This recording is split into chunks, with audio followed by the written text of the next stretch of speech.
ویسے حضور کریم صلی اللہ علیہ وسلم نے اس بات کی اجازت دی ہے کہ آپ اعضائے بدن کو ایک بار دھو سکتے ہیں۔ اللہ کے رسول صلی اللہ علیہ وآلہ وسلم نے خود توضأ النبی مرۃ مرہ، اللہ کے رسول نے کبھی کبھی اس طرح بھی وضو کیا ہے کہ صرف ایک مرتبہ آپ نے اپنے اعضائے بدن کو دھویا ہے۔ لیکن احتیاط یہی ہے اور وضو کا حسن یہ ہے کہ ان کو تین بار دھویا ہے، اس لیے کہ اگر ایک بال جتنی جگہ بھی خالی رہ گئی تو وضو نہ ہوا تو نماز نہ ہوئی۔ اس لیے جب ہم دوسری دفعہ دھوتے ہیں تو اطمینان کرتے ہیں کہ عضو بدن دھویا گیا،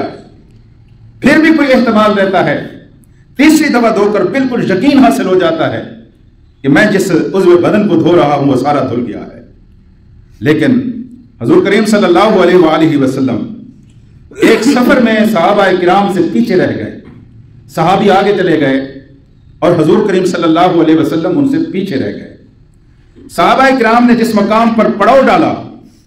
اللہ کے رسول صلی اللہ علیہ وسلم بعد میں اس مقام پر پہنچ گئے، لیکن یہ وہ وقت تھا جس کو عصر کا وقت کہتے ہیں، اور حضور کریم صلی اللہ علیہ وسلم نے ایک دوست کو دیکھا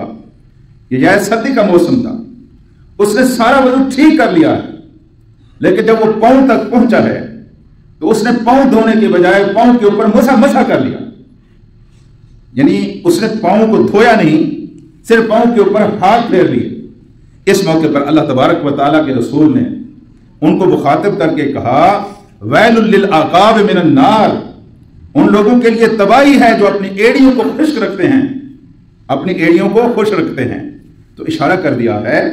کہ عضو بدن کا کوئی حصہ آپ کا خالی نہیں ہونا چاہیے، خشک نہیں ہونا چاہیے، ان کے اوپر پانی پھرنا چاہیے۔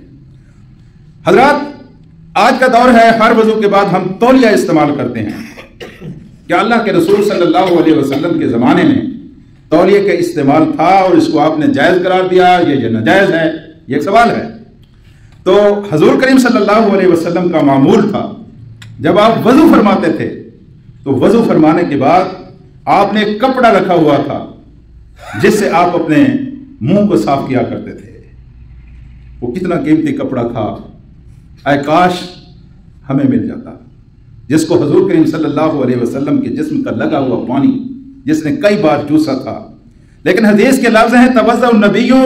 کان لرسول خرقۃ، تھا رسول اللہ صلی اللہ علیہ وسلم کے لیے ایک خرقہ، ایک کپڑے کا ٹکڑا تھا،